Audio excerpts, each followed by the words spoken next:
Hello, and welcome to another episode of the Own the Life of Your Dreams YouTube channel. It's me, Tamisha. I am so glad to have you here with me today. If you are new to the channel, welcome. This channel is about helping online entrepreneurs start, build, grow, and sustain their business for the long haul. And if that's something that you're interested in, please join me and subscribe to the channel. And also make sure you hit the bell notification so that you're notified anytime I drop a new video, which happens to be daily at this point. So today I'm gonna give you some tips that I've learned doing my Facebook marketing. So far, it's been a very interesting week. I've picked up some things and I've changed a few things of my methods, trying to make things my own. And these are a few things that I have learned along the way. First of all, what I've learned about myself is I have to talk to strangers. I cannot talk to my family and friends.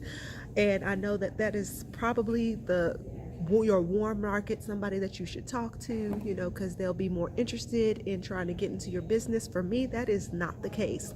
I have people who are judgmental, who, here she goes with that stuff again. So they're quicker to reject me than the people that I don't know. So if you are in that pool, in that field where you know that your family and your friends are not going to support you in your online efforts and your online business, then just skip them and go to the strangers. Okay, for me, it's easier to talk to strangers on Facebook than any of my family and friends, I guarantee you. So I've been having better success, got a few leads from it.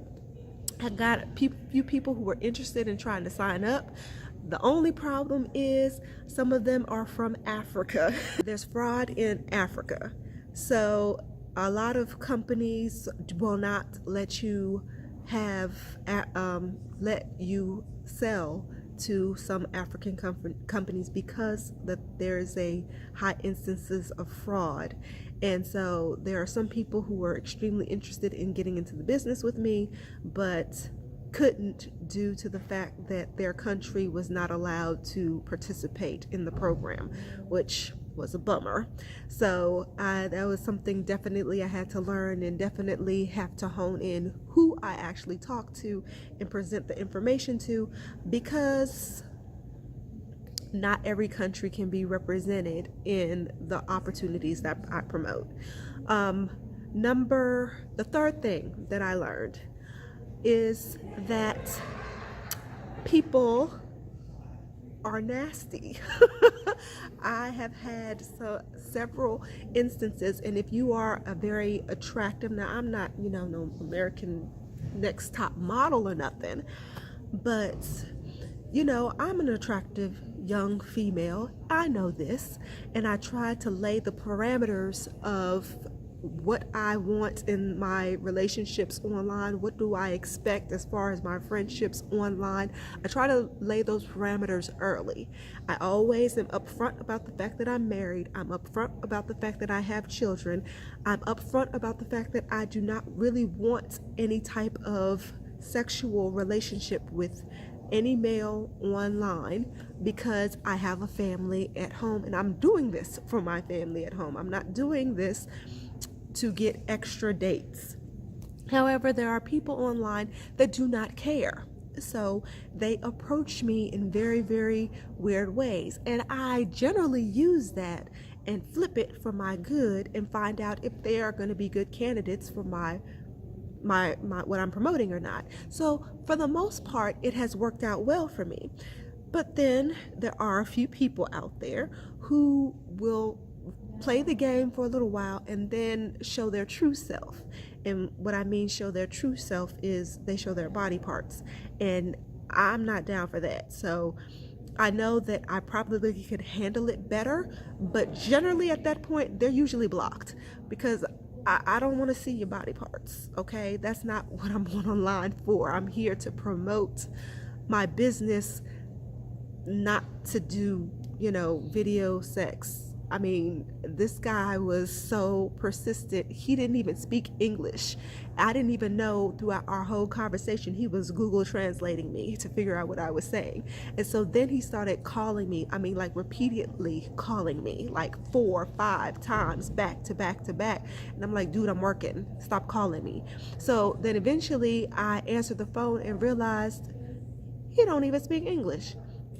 And so I'm like, well, why are you calling me? You can't even understand what I'm saying. If you don't understand what I'm saying written, how are you going to understand the words that are coming out of my mouth?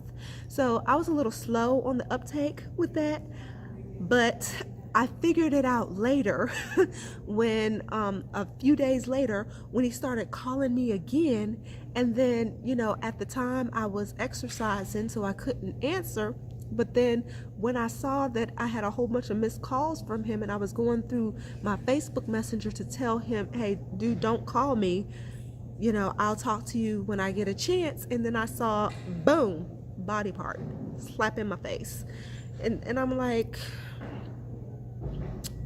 yeah, I didn't ask for any of that. I don't want that. And so you're calling me to have some type of video, I don't know, sexual exchange, and that ain't what I'm about. They ain't never been what I'm about. I don't want that. I don't want you. Please leave your body parts in your pants. I don't want to see it. So I have learned online, and I'm still trying to get better with how to decipher that this is what's going to happen. So generally now, if I see that they're persistent in calling me, then I know that they might not be on the up and up trying to figure out more about me. They're trying to, you know, figure out about me. And so I generally don't answer stuff like that at all. And it won't take me long to figure out, you know, about a couple of days that they're really about, you know, doing sexual things on video chat. And yeah, I'm not about that life. So it's been an interesting road so far. But also what I have learned in this process is, number one, I can't deal with people or promote my business to anybody who has a ton of excuses. That is a surefire way to find out that they're not serious.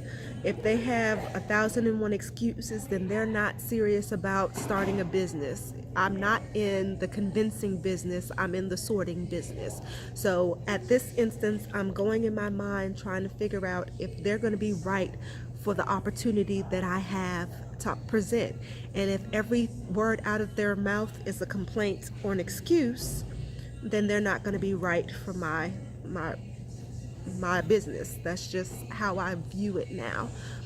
Also, I also am aware that if they don't have money, of course, then they're not going to be ready for my business either. All of this is about, can you do what's right for your business? Now, they don't have to have a ton of money, but they at least have to have enough to get the products and stuff like that. So if they don't have that, then, or invest at least in their training, in their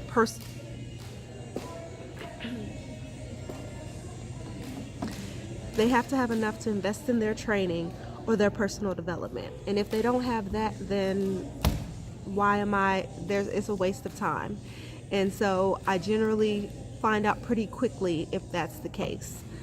There are some other things that I figured out as well, and that's generally about people and their antics and how they interact and how they come at you online. And I'm cool with most of it because I know I can make it all for my good. The only thing that I haven't been able to flip is the whole sexual thing, I guess because I'm so grossed out by seeing what they post on my Facebook Messenger that I don't want to deal with it, so I just immediately block. But I know that I probably could deal with it better, but at this point in this venture, I don't know if I want to deal with that. So that's just where I am with that. So if you are an attractive female online and you're trying to get into Facebook marketing, I advise you definitely to use what you have, use all of the tools you have, use your friend requests, the people that come to you, especially if it's hard to talk to your friends and family, just to talk to strangers and get them involved and see where they are. At least start there until you build up the confidence to talk to your friends and family, or the social proof or whatever. So at least start there and do that, but be aware that you are going to get some crazies. You are going to get some people who cannot speak English trying to talk to you. You are going to get some people who are not interested in your business but are interested in you. But do not let that deter you. You can always flip that and use that for your good, and until they cross your line or cross your boundary, and you are the only one that can decide what your boundary is. So anyway, I hope this was of value to you. If it was, make sure that you give me a thumbs up, like my video, and please subscribe. Press the subscribe button and the bell notification so you can get all of this information to you. I am right now at a school awaiting my next training. So that's why I'm not in my usual place. But I enjoyed this new change of scenery, and I hope you have too. So until next time, my friend, make sure that you think big, dream big, take action so that you may own the life of your dreams. Bye now.